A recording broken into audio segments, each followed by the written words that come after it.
तो वो जिन्हें क्यामत वाले दिन काम आना है ते जिन्हें कब्र विच भी काम आना है। ना भाई ने कब्र विच आना है, ना रिश्तेदार ने कब्र विच आना है, ना मां ने कब्र विच आना है, ना बाप ने कब्र विच आना है। कब्र दे विच हदीस पाक दे अंदर लफ्ज आया है, फरमाया 3 सवाल होंगे, मन रब्बू का, तेरा रब कौन है? मन रब्बू का, तेरा रब कौन है? तेरा दीन की है? ते तीजा सूरत कमली वाले दी सामने आ जानी है ते पूछा जाएगा दस ए कौन ने? ते जेड़ा फिर मोमिन ते आशिक होवेगा आखेगा साडा कमली वाला जिंदा असीं इंतजार करदे ना जिन्ना कब्र विच आउणा है, ये ओ साडा कमली वाला है। ते मालूम होया कब्र दे विच भी कमली वाले ने आना है, अशर दे विच भी कमली वाले ने काम आना है। ते असा फिर क्यों ना होवे असा इस दुनिया दे विच रह के अपने कमली वाले नू राजी कर लीए, अपने कमली वाले दे नाल प्यार पा लीए। मियां मोहम्मद बूटा बोलिया जे तुहाडी तवज्जो हो तो बोलो जरा एक बार सुभान अल्लाह। फरमाया जेड़े कहंदे सी मरांगे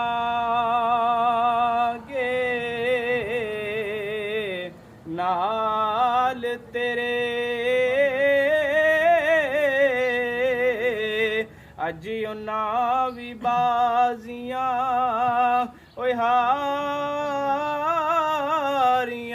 ने, जेड़े तरसदे सन दीद नू दिने राती ओ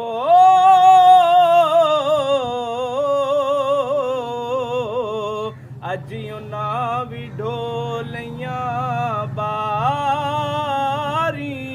ने। ते जदों बाग विच खिज़ाने ओए वाल खोले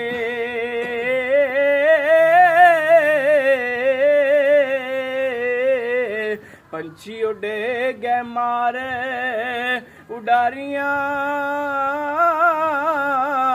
ने, मुहम्मद बूटिया जुटई ओए जग सारा ओ कमली वाले दियां सच्चियां यारियां ने।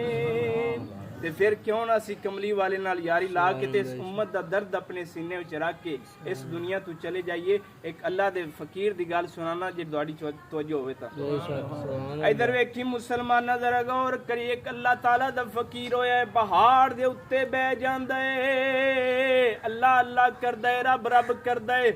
दिन भी पैंदी है ते रब नू याद करदा है, रात पैंदी है ते रब नू याद करदा है। दिन हुंदा है रोजे रखदा है, रात पैंदी है ते रब दे क़याम दे विच खड़ा हो जांदा है। एक वारा उच्चे मकाम दे उत्ते पहाड़ दे उत्ते बैठा होया है। पहाड़ दे उत्ते जेड़े वेले बैठा होया है, चंद लोग एक पहाड़ दे उत्ते चढ़ रहे ने। रब दी बारगाह दे अंदर अल्लाह दा फकीर अर्ज करदा है, या मौला ऐ रब्बुल आलमीन, ए पहाड़ तू ना बना दियो ते चंगा सी। ए नबी दी उम्मत परेशान पी हुंदी है इस पहाड़ दे उत्ते चढ़न दे वास्ते, परेशान हो रही है पहाड़ दे उत्ते चढ़न दे वास्ते। जे पहाड़ ना हुंदे सीधा राह हुंदा ते सीधे राह दे उत्ते टुर जांदे।